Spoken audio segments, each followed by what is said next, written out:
Hello students, कैसे हैं आप सब। आशा करती हूँ आप सभी अच्छे होंगे। मैं आरती आप सभी का अपने परिवार फिजिक्स गुरु पर हार्दिक स्वागत करती हूँ, जहाँ पर आप पढ़ रहे हैं बीएससी के लिए फिजिक्स, केमिस्ट्री और मैथ्स चल रहा है आपका अपनी एप्लीकेशन फिजिक्स गुरु पर। तो आज की क्लास है आपकी बीएससी थर्ड सेमेस्टर के स्टूडेंट्स के लिए केमिस्ट्री क्लास है, जिसमें आपकी बुक चल रही है chemical dynamics and coordination chemistry. तो इसमें हमारे लेक्चर नंबर 5 है। इससे पहले 4 लेक्चर्स हो चुके हैं जो आपको प्लेलिस्ट में मिल जाएंगे, वहां से आप चेक कर सकते हैं। तो देखिए, इसमें लास्ट टर्न पर लेक्चर 4 में हमने हमारे फर्स्ट ऑर्डर रिएक्शन के बारे में बात की थी और उसके 1-2 न्यूमेरिकल्स भी देखे थे। तो उसमें लास्ट टर्न पर हमने आपको एक न्यूमेरिकल दिया था जिसमें आपको के की वैल्यू फाइंड करनी थी। तो इस बहुत से स्टूडेंट्स का हो भी गया होगा। वैसे तो बहुत आसान है, उसमें आपको a की वैल्यू दी थी, x की वैल्यू दी थी और टाइम दिया था आपको, और उसके अकॉर्डिंग आपको रेट कांस्टेंट की वैल्यू निकालनी थी। तो रेट कांस्टेंट की वैल्यू मैं आपको बता देती हूँ, आंसर बता देती हूँ, मैच कर लेना। तो k की वैल्यू आपकी आई थी 1.386 आवर इनवर्स, क्योंकि आपका जो टाइम दिया था वो आवर में दिया था, घंटे में दिया था, इसलिए हमने यहाँ पे आवर इनवर्स। तो मैच कर लेना आप आंसर। तो इसमें आज भी हम न्यूमेरिकल्स देखने वाले हैं जो फर्स्ट ऑर्डर रिएक्शन पे बेस्ड है। काफ़ी इंपॉर्टेंट न्यूमेरिकल्स होते हैं इनके। तो देखिए, अब हम सबसे पहले न्यूमेरिकल एक स्टार्ट करेंगे जिसमें हम प्रूव करेंगे। क्या प्रूव करना है, मैं यहाँ पे न्यूमेरिकल लिख देती हूँ। पहले जो आपका क्वेश्चन है वो लिख देते हैं। देखिए, क्वेश्चन अभी लिख देती हूँ मैं आपको।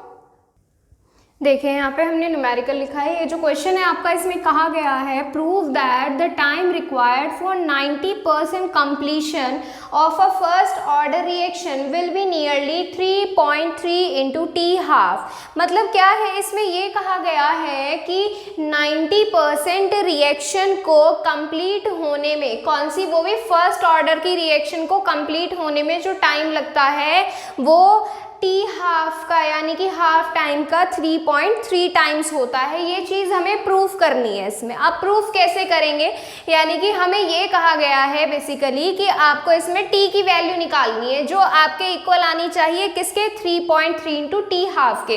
देखो, ये कहा गया ना टाइम रिक्वायर्ड, तो यहाँ से हम पहले लिख लेते हैं कि हमें प्रूफ क्या करना है।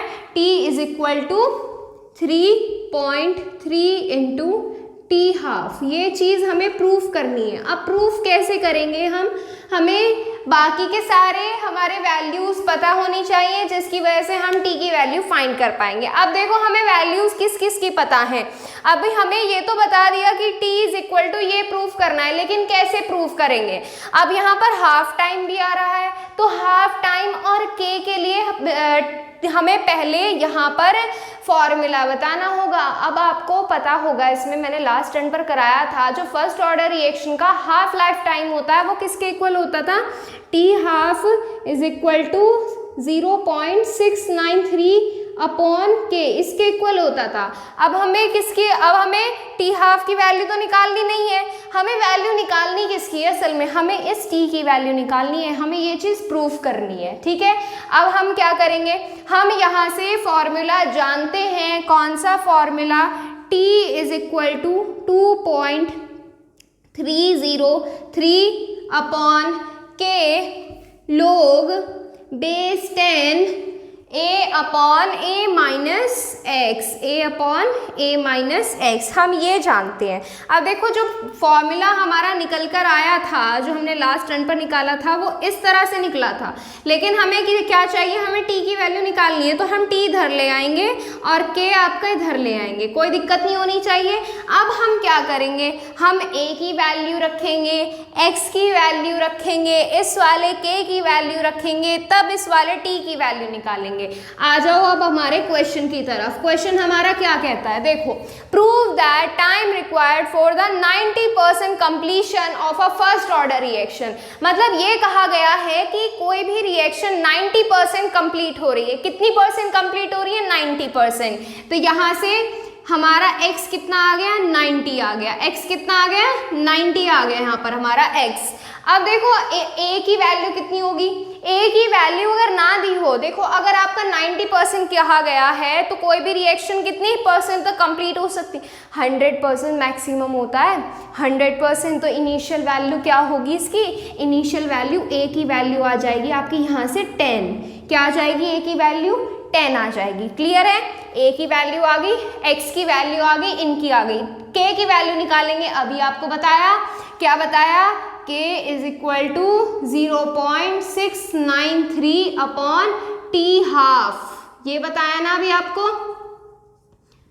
ये क्या चीज है, ये है आपका फॉर्मूला, क्या है ये है आपका फॉर्मूला। क्लियर है, अब वैल्यूज पुट कर दो, t is equal to 2.303 upon 0.693 upon t half, और इनटू में क्या आएगा log बेस 10, a की वैल्यू है 100 माइनस 90, आगे सॉल्व कीजिए, ये t हाफ ऊपर चला जाएगा, ये आ जाएगा t is equal to 2.303 upon 0.693 into T half, और ये आ जाएगा log बेस 10, 100 अपॉन 10 कितना आ जाएगा 10 आ जाएगा। ठीक है, इनको सॉल्व करो, सॉल्व करके देखो क्या आंसर आएगा, इसको डिवाइड करो इससे, आंसर बिल्कुल यही आएगा। कैलकुलेशन आप करोगे, ठीक है, कैलकुलेशन आप करोगे। log 10 बेस 10 की वैल्यू कितनी हो जाती है 1 हो जाती है, यहाँ पर आपकी जो भी कैलकुलेशन आएगी वो, और ये टी हाफ सॉल्व करके देख लेना, आपका 3.3 ही आएगा। ठीक है, करके देखना इसको सॉल्व, 3.3 आएगा, ये आपका प्रूफ हो चुका है। देखो t is equal to, T है ये, कभी से प्लस समझ लो, t is equal to 3.3 into T half, ये आ गया आपका हेंस प्रूव्ड। ठीक है, एक न्यूमेरिकल हो गया आपका। अब इसके बाद सेकेंड न्यूमेरिकल की तरफ चलते हैं। क्वेश्चन नंबर सेकेंड, पहले इसका स्क्रीनशॉट लो, अगर आपने स्क्रीनशॉट नहीं लिया है तो स्क्रीनशॉट लो, फिर क्वेश्चन नंबर 2 मैं इसको इरेज कर दूंगी। देखो यहाँ पे मैंने 2 क्वेश्चन लिखे हैं। क्वेश्चन नंबर 2 देखो ये क्या लिखा है, prove that time required for 99.9% completion of a first order reaction is nearly 10 into T half. ये क्वेश्चन में भी बिल्कुल आपको प्रूव करना है, जैसे अभी क्वेश्चन किया ना, ठीक उसी तरह से करना है। 99.9% आपको x की वैल्यू दी है, a की वैल्यू आपकी 100 रहेगी, और आपको प्रूव करना है t is equal to 10 into T half, ये आपको प्रूव करना है। ठीक है, बिल्कुल इससे पहले वाला रूल अप्लाई करेंगे, और ये न्यूमेरिकल आप खुद से सॉल्व करेंगे। अगर हो जाता है तो अच्छी बात है, हो ही जाएगा वैसे तो, बस बिल्कुल पहले वाले स्टेप को फॉलो करना है आपको। अब देखिए नेक्स्ट क्वेश्चन नंबर 3 है, ये बहुत ही डिफरेंट क्वेश्चन है इस पूरी टॉपिक के अंदर। तो देखो, the half life of a first order reaction is 8 minute. ये कहा है कि हाफ लाइफ जो है किसी भी फर्स्ट ऑर्डर रिएक्शन का 8 मिनट है, यानी कि टी हाफ 8 मिनट है। अब देखो, calculate the percentage completion after 24 minute. अब ये कहा गया है कि 24 मिनट के बाद कितनी परसेंट रिएक्शन आपकी कंप्लीट होगी। परसेंटेज कंप्लीशन कहा है कि कितनी परसेंट रिएक्शन कंप्लीट हो चुकी होगी 24 मिनट के बाद। तो इसको कैसे फाइंड आउट करेंगे, और इसमें एग्जैक्ट वैल्यू निकालनी किस चीज़ की है, तो देखो इसमें हम जो वैल्यू निकालेंगे परसेंटेज कंप्लीशन की, वो वैल्यू निकलेगी कैसे, वो वैल्यू निकलेगी पहले जितनी परसेंट थी, यानी कि पहले परसेंट कितनी थी, पहले तो 100% होती है इनिशियल वैल्यू, अब बाद में कितनी वैल्यू आएगी, कितनी परसेंट रिएक्शन हमारी कंप्लीट हो रही है, ये चीज़ हमें फाइंड करनी है। पहले में से दूसरी माइनस करेंगे तभी तो निकलेंगे। अब यहाँ पर बेसिकली आपको क्या करना है, a माइनस एक्स, इस x की वैल्यू निकालनी है। अब इस x की वैल्यू निकालेंगे कैसे, और एग्जैक्ट टाइम कौन सा, एक टाइम तो t हाफ तो दे दिया आपको 8 मिनट, एक टाइम आपको t दे दिया 24 मिनट, कैसे निकलेगा ये सोच के देखो, जरा दिमाग में जोर डालो, कैसे निकलेगा, इस x की वैल्यू कैसे निकालेंगे हम। देखो सबसे पहले जो दिया है वो लिख लेते हैं। क्या दिया है हमें, हमें गिवन है, क्या गिवन है कि हमारा टी हाफ 8 मिनट है। टी हाफ कितना है? 8 मिनट। और टी कितना है? 24 मिनट। टी कितना है? टी स्मॉल टी 24 मिनट है। और हमें इनिशियल वैल्यू क्या दी हुई है? इनिशियल वैल्यू एन से दिखा दो, एन से दिखा दो या ए से। मैं इनिशियल वैल्यू के लिए इस बार एन ले रही हूँ। क्यों ले रही हूँ एन? क्योंकि मुझे यहाँ पे परसेंटेज कंप्लीशन दिखाना है कि कितनी परसेंट रिएक्शन कंप्लीट हो गई है, या ये कह सकते हो कि कितने नंबर ऑफ मॉलिक्यूल्स हमारे बन चुके हैं। अब देखो आगे मैं इसको इस बार एन से शो करूंगी ताकि आपको हर तरह के क्वेश्चन आने चाहिए। कहीं मान लीजिए अगर ऐसा दे दिया जाए आपको कि एन नॉट की वैल्यू 100 है और n की वैल्यू 20 है, t की वैल्यू फाइंड आउट कीजिए where k is equal to 2 है, इस तरह से अगर दे दिया जाए तब कैसे सॉल्व करोगे? ठीक है, तो हर चीज से हर तरह के क्वेश्चन आपको आने चाहिए ताकि अगर आपको कैसा भी क्वेश्चन दे दिया जाए तो आप आसानी से सॉल्व कर सको। अब देखो यहाँ पर हमें क्या करना है, n की वैल्यू इनिशियल वैल्यू मान के क्या चलते हैं, हम 100 मान कर चलते हैं। अब सॉल्व कैसे करेंगे? अब यहाँ पर हम जानते हैं, हम कुछ नहीं जानते हैं, हमारा n इज इक्वल टू होता है t अपॉन टी हाफ। अब ये n इज इक्वल टू क्या है? ये n इज इक्वल टू आपको पता चलेगा अगर आप हाफ लाइफ टाइम की डेफिनेशन पढ़ोगे। जब हमने जीरो ऑर्डर रिएक्शन किया था तब आपको हाफ लाइफ टाइम की डेफिनेशन बताई थी। उसमें ये बताया था आपको कि जब कोई भी हाफ लाइफ टाइम वो टाइम होता है जिसमें कोई भी टाइम किसी भी टाइम पर को number of molecules initial molecules के हाफ रह जाते हैं। तो यहाँ पर हम क्या रखेंगे? यहाँ पर हम t की वैल्यू रखेंगे और यहाँ पर t हाफ की नंबर ऑफ मॉलिक्यूल्स फाइंड करेंगे। ठीक है, तो यहाँ से क्या आ जाएगा? t की वैल्यू है 24, टी हाफ की वैल्यू है 8, तो n इज इक्वल टू आ गया 3। अब यहाँ पर हमें पता चल गया कि 3 नंबर ऑफ मॉलिक्यूल्स के लिए बात की गई है कि 3 नंबर ऑफ मॉलिक्यूल्स के लिए हाफ लाइफ टाइम इतना है 24 मिनट बाद 3 नंबर ऑफ मॉलिक्यूल्स जो हैं ये कितनी परसेंट कंप्लीट हो जाएंगे इसके। तो इन्हें फाइंड आउट करने के लिए आपको ये रूल अप्लाई करना होता है। रूल क्या है आपका? रूल है कुछ इस तरह से, n upon n not is equal to 1 upon 2 की पावर n। ये आपका रूल है। रूल क्या है? रूल कुछ नहीं है खास, इसमें बस वही चीज कही गई है, हाफ लाइफ टाइम वाली डेफिनेशन यहाँ हमने सिर्फ t के लिए अप्लाई की है, यहाँ पर हमने n नंबर ऑफ मोल्स के लिए अप्लाई की है, और कुछ खास नहीं है इसमें। तो हमारा ये क्या है, मैंने क्या बताया था कि अपनी इनिशियल क्वांटिटी का आधा रह जाता है, इनिशियल कंसंट्रेशन का हाफ रह जाता है, तो हमने वो हाफ के इक्वल लिखा है। अब कितने नंबर ऑफ मोल्स के लिए बात की गई है, उसके लिए पावर n की वैल्यू हम ऑलरेडी फाइंड कर चुके हैं और n की वैल्यू हमें पता है 100 है। n मतलब n नॉट की वैल्यू, यहाँ पे वैल्यूज पुट कीजिए तो ये आ जाएगा n अपॉन 100 और 2 की पावर यहाँ से 1 अपॉन 2 की पावर कितनी रखेंगे? 3 रखेंगे। तो यहाँ से कितना आ जाएगा? n upon 100 is equal to 1 upon 8 आ जाएगा। सॉल्व करेंगे तो क्या आ जाएगा? n is equal to 100 upon 8, 100 upon 8। Solve कीजिए कितना आएगा? डिवाइड करो इसको और n की वैल्यू बताओ कितनी आएगी? n की वैल्यू कितनी आएगी? यहाँ से 12.5 ये आएगी आपकी n की वैल्यू। अब इसके बाद देखो हमारे पास n नोट की वैल्यू है, n की वैल्यू है, मतलब हमारे पास क्या पता चल गया? हमें ये पता चल गया कि हमारी रिएक्शन जो है इतनी कंप्लीट हो रही है, 12.5% हमारी रिएक्शन कंप्लीट हो रही है। अब हमारे पास स्टार्टिंग में कितना था? स्टार्टिंग में हमारे पास 100 है। देखो ये रिएक्शन कंप्लीशन का टाइम नहीं आया है कि इतनी रिएक्शन कंप्लीट नहीं हुई है, इतने नंबर ऑफ मॉलिक्यूल्स हमारे पास बचे हैं, तो हम कैसे निकालेंगे इसको? Completion reaction, percentage of complete reaction या परसेंटेज ऑफ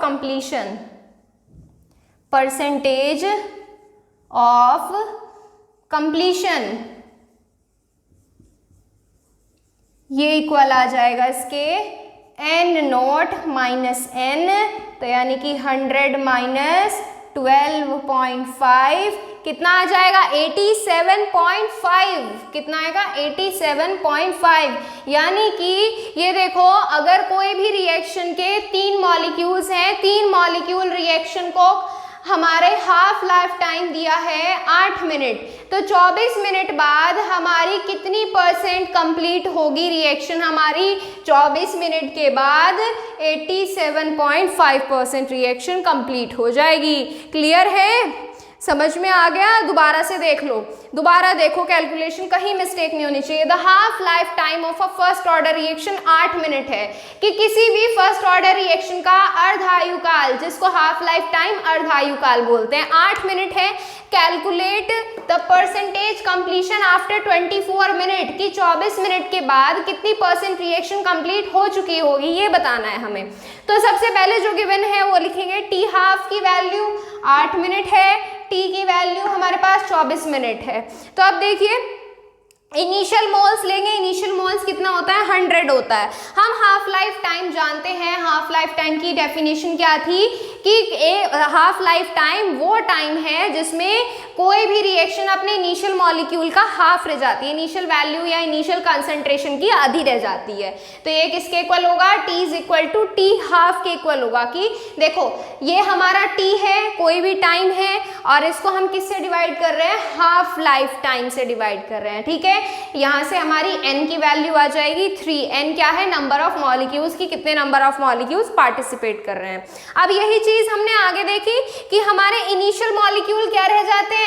हमारा कोई भी देखो कंसंट्रेशन दी जाती है, किसकी कंसंट्रेशन की बात की जाती है?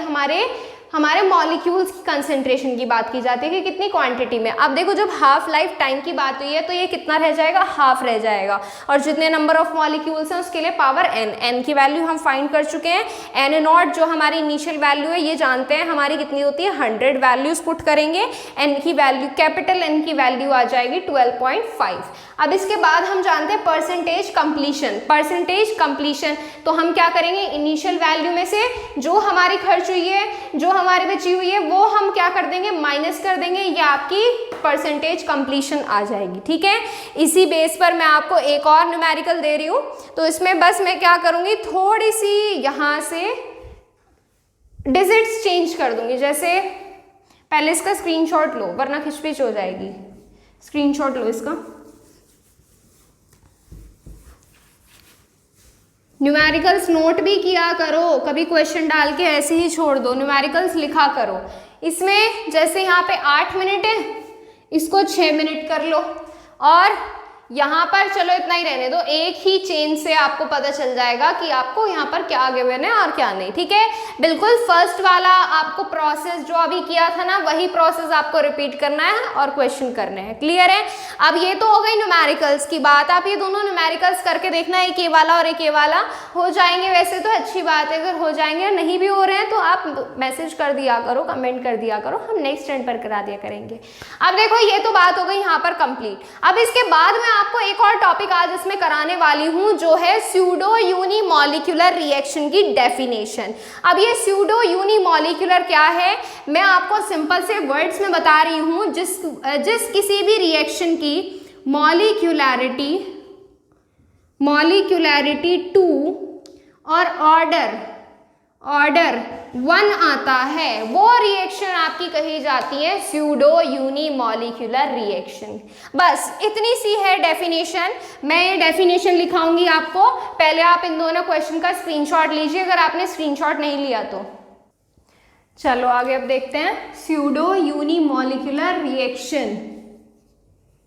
स्यूडो यूनिमॉलिक्यूलर रिएक्शन डेफिनेशन लिख रहे हैं अब इसकी हम, molecular reaction, pseudo unimolecular reaction. अब देखो इसमें मैंने अभी वही चीज जो बताई आपको बिल्कुल वही लिखेंगे, जिसकी मॉलिक्यूलैरिटी 2 ऑर्डर 1 वही रिएक्शन स्यूडो मॉलिक्यूलर रिएक्शन। ठीक है, चलो लिखो इसमें आगे, the chemical reaction in which, definition लिखिए, द केमिकल रिएक्शन साथ साथ लिख लीजिए, the chemical reaction in which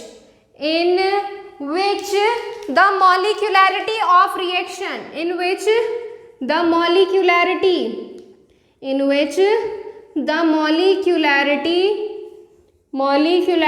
of reaction is कितनी हो, 2 हो. Molecularity of reaction is 2, कितनी हो, 2, और order of reaction 1 हो, and order of reaction is 1, and order of reaction is 1, कितना हो, 1. Such reactions are known as pseudo unimolecular reactions. Such reactions are known as pseudo unimolecular reaction. लिखिए, such reactions are known as क्या जानी जाती हैं, pseudo में P silent होता है, स्यूडो यूनिमॉलिक्यूलर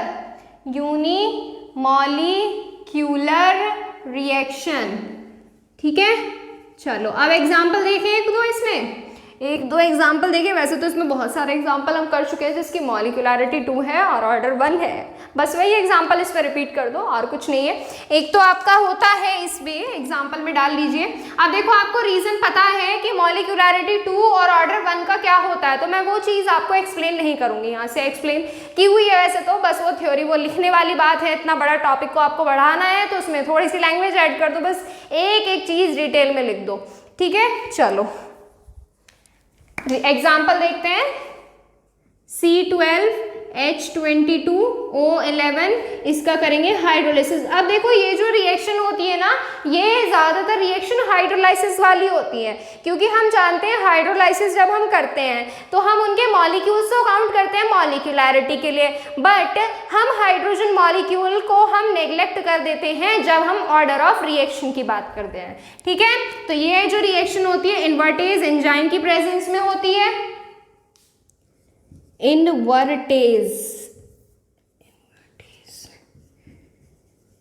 इन्वर्टेज एंजाइम की प्रेजेंस में होती है, और यहां से आपका क्या बनता है, ग्लूकोज का मॉलिक्यूल बनता है और एक फ्रक्टोज का मॉलिक्यूल बनता है. C6H12O6, ये ग्लूकोज, और C6H12O6 एक मान लिया हमने फ्रक्टोज. मॉलिक्यूलरिटी कितनी है इसकी, बताओ. मॉलिक्यूलरिटी कितने नंबर ऑफ मॉलिक्यूल है, 1 इसका, तो मॉलिक्यूलरिटी 2. मॉलिक्यूलरिटी कितनी आ गई, 2. और ऑर्डर कितना आ गया, भाई पानी का तो हम 0 मान लेते हैं, बचाइए तो एक ऑर्डर आ जाएगा. ठीक है, वाटर का और गैस का ऑर्डर हम क्या मान के चलते हैं, 0 मान के चलते हैं. रीजन आपको बताया हुआ है, कई बार एक्सप्लेन किया हुआ है, क्या कि वाटर मॉलिक्यूल एक सॉल्वेंट की तरह काम करता है वाटर, तो हम उसको एक्सेस क्वांटिटी में लेते हैं, इसलिए उसके चेंज को हम, कि उसकी कंसंट्रेशन में जो चेंज आता है उसको मेजर नहीं करते हैं. और गैसियस मॉलिक्यूल में रिएक्शन इतनी फास्ट होती है कि हम इनिशियल कंसंट्रेशन और फाइनल कंसंट्रेशन में डिफरेंस ही नहीं कर पाते हैं. ठीक है, चलो सेकेंड एग्जाम्पल देख लें एक और. इसमें क्या लिखे हम, चलो ये देखो, CH3COO C2H5, इसका भी हम क्या करेंगे, H2O मतलब हाइड्रोलाइसिस. और ये जो रिएक्शन होती है कंसंट्रेटेड H2SO4 की प्रेजेंस में होती है. तो यहाँ से आपका क्या बनता है, एक आपका बनता है CH3COOH और C6H5OH. CH3COOH और एक बन जाता है C2H5OH. मॉलिक्यूलरिटी कितनी है, 2. ऑर्डर कितना है, 1. क्लियर है, चलो अब यहाँ पर स्यूडो यूनिमॉलिक्यूलर रिएक्शन हो गया है कंप्लीट. यानी कि ये कह सकते हो अब आप कि वे रिएक्शन जिनका ऑर्डर 1 है वो रिएक्शन हो गई है कंप्लीट. अब इसमें नेक्स्ट आता है आपका second molecular reaction. Second molecular reaction में वो आएंगे आपके जिनका ऑर्डर 2 होता है. वे केमिकल रिएक्शन जिनका ऑर्डर 2 होता है वे आपकी सेकंड ऑर्डर रिएक्शन आती हैं. अब ये टॉपिक करेंगे हम हमारे नेक्स्ट टाइम पर, क्योंकि टॉपिक है डेरिवेशन है, बहुत लेंदी हो जाएगा. आज करेंगे इतना ही। अगर आपको फिर भी कुछ क्वेश्चन है किसी भी चीज़ से रिलेटेड तो आप इंस्टाग्राम पर कर सकते हैं। इंस्टाग्राम आईडी है physics_guru_India। आपके जो भी क्वेश्चन हुआ करें आप यहाँ डीएम कर सकते हैं, डीएम मतलब मैसेज कर सकते हैं पर्सनली, ठीक है।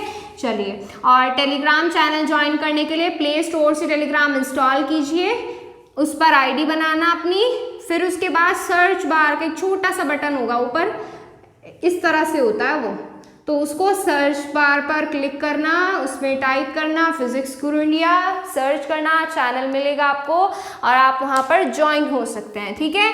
जहाँ पर आपको डेली क्लासेस के नोटिफिकेशन और लिंक वहीं पर मिल जाया करेंगे, इससे आपको ढूंढने की ज़रूरत नहीं पड़ेगी, टाइमिंग का पता चल जाएगा, कभी क्लास आपकी मिस नहीं होगी, ठीक है। चलिए मिलते हैं नेक्स्ट टाइम पर हमारे सेकेंड ऑर्डर रिएक्शन के साथ। आज के लिए इतना ही, थैंक यू सो मच।